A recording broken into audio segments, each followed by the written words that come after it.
अस्सलाम वालेकुम dear class. आज हम लोग पढ़ने वाले हैं चैप्टर 3 बायोडाइवर्सिटी का लेक्चर 3 क्लासिफिकेशन ऑफ ऑर्गेनिज्म। पिछले लेक्चर में मैंने आपको बायोडाइवर्सिटी के बारे में बताया और उसकी इम्पोर्टेंस के बारे में बताया कि बायोडाइवर्सिटी होती क्या है और उसकी अहमियत क्या है। आज का हमारा लेक्चर है क्लासिफिकेशन ऑफ ऑर्गेनिजम्स।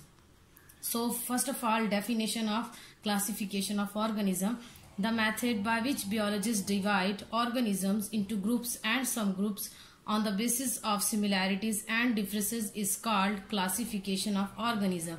एक ऐसा मेथड जिसके जरिए बियोलॉजिस्ट लिविंग ऑर्गेनिजम्स को ग्रुप्स और सब ग्रुप्स में क्या करते हैं, डिवाइड करते हैं on the basis of similarities and difference. किसकी बुनियाद पर? सिमिलैरिटीज एक जैसे करेक्टर्स और डिफरेंस मीन डिफरेंट करेक्टर्स की बेस पर। उस प्रोसेस को हम कहते हैं या उस मेथड को कहते हैं क्लासिफिकेशन ऑफ ऑर्गेनिज्म।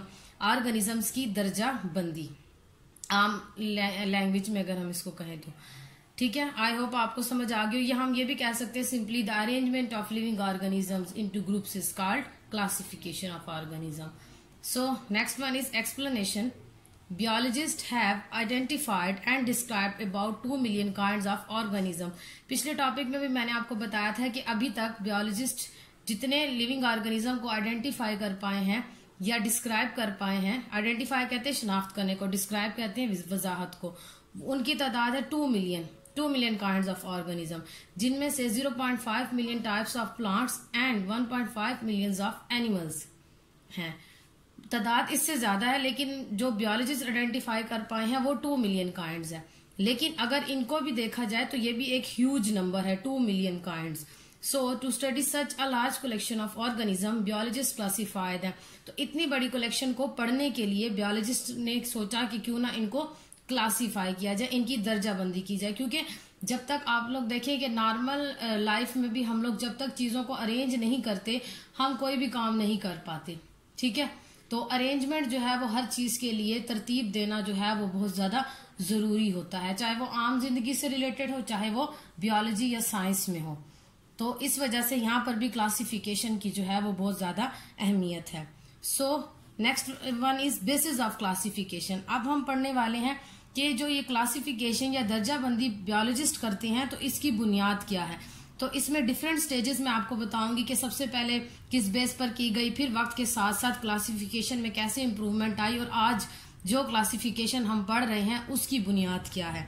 तो सबसे पहले जो क्लासिफिकेशन की गई थी वो की गई थी हैबिटेट की बेस पर। हैबिटेट कहते हैं the place where living organism live, ऐसी जगह जहां पर कोई भी लिविंग ऑर्गेनिज्म रहता है, हम जिसको आम जुबान में रिहाइश भी कह सकते हैं। So Aristotle classified organisms on the basis of habitat। Aristotle ने ऑर्गेनिजम्स को क्लासिफाई किया किसकी बेस पर? हैबिटेट की बेस पर। 3 habitat, air, water and land. However, it was not justified as animals in one group may have nothing in common except their habitat। लेकिन कहते हैं कि इसके साथ इंसाफ नहीं हो पा रहा था। क्यों? क्योंकि सिर्फ एनिमल्स को एक ग्रुप में इस वजह से रख देना कि उनमें सिर्फ एक कॉमन कैरेक्टर है जो कि हैबिटेट है, ये काफी नहीं था। और जो कुछ ऑर्गेनिज्म पर ये वाला आप कह सकते हैं कि जो बेस है वो भी प्रॉपरली फिट नहीं आ रही थी। जैसे कि for example fish and turtle can not placed in one group. Fish और टर्टल को एक ग्रुप में नहीं रखा जा सकता। इनकी हैबिटेट में भी थोड़ा सा डिफरेंस। आप जानते हैं कि फिश जो है हर हाल में पानी में रहती है, जबकि टर्टल जो है वो पानी में भी रहता है और खुश्की में भी रहता है। तो यहाँ पर तो इनकी हैबिटेट भी जो है वो एक दूसरे के साथ मैच नहीं हो रही है। फिलहाल उसने अपनी जो क्लासिफिकेशन की थी वो हैबिटेट की बेस पर की, लेकिन उसके बाद फर्दर जब मजीद डेवलपमेंट हुई तो फिर बियोलॉजिस्ट ने क्लासिफिकेशन की बेस बनाया फिजिकल कैरेक्टरिस्टिक्स को, जिस्मानी कैरेक्टर्स जो होते हैं।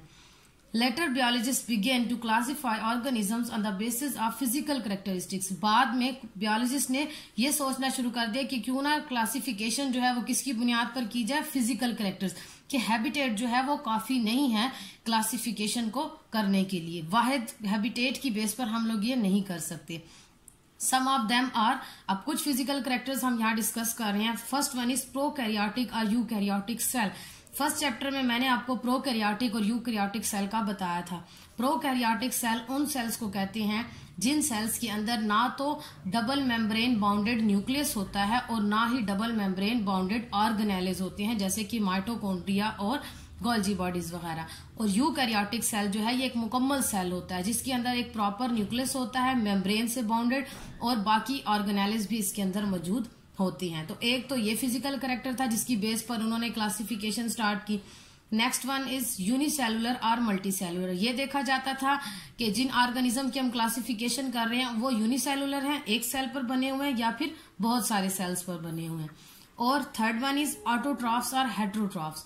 ऑटोट्रॉफ्स कहते हैं उन ऑर्गेनिजम्स को जो अपनी खुराक खुद बनाते हैं by the process of photosynthesis, and heterotrophs are those organism which can not prepare their own food because photosynthesis, they do not perform photosynthesis. तो ये थे कुछ फिजिकल कैरेक्टरिस्टिक्स जिसकी बेस पर उन्होंने क्लासिफिकेशन की।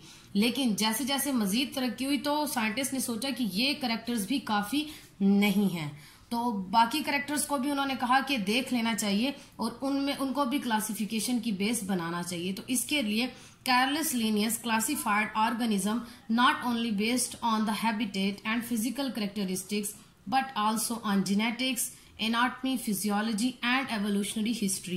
कैरलस लिनियस ने ऑर्गेनिजम्स को क्लासिफाई किया ना सिर्फ हैबिटेट और फिजिकल कैरेक्टर्स की बेस पर, बल्कि उसने कहा कि इसमें लिविंग ऑर्गेनिजम्स की जेनेटिक्स भी देखनी चाहिए, मतलब उनके अंदर जीन्स के बारे में भी देखना चाहिए कि किस तरह से जीन्स जो है वो पेरेंट्स से ऑफस्प्रिंग में ट्रांसफर होती हैं। उसके अलावा एनाटॉमी, इंटरनल स्ट्रक्चर भी मैटर करता है, फिजियोलॉजी, उनके फंक्शंस भी मैटर करते हैं, और एवोल्यूशनरी हिस्ट्री जो है, एवोल्यूशन कहते हैं ग्रेजुअल चेंजेस विद टाइम, वक्त के साथ साथ चेंज आना लिविंग ऑर्गेनिज्म के अंदर। तो एवोल्यूशनरी हिस्ट्री भी मैटर करती है कि जिन लिविंग ऑर्गेनिज्म को हम क्लासिफाई कर रहे हैं तो पहले कुछ अरसा पहले उनके अंदर वो किस तरह के दिखते थे और अब वक्त के साथ साथ उनमें कौन से चेंजेस आ गए। तो ये सारी चीजें भी मैटर करती है।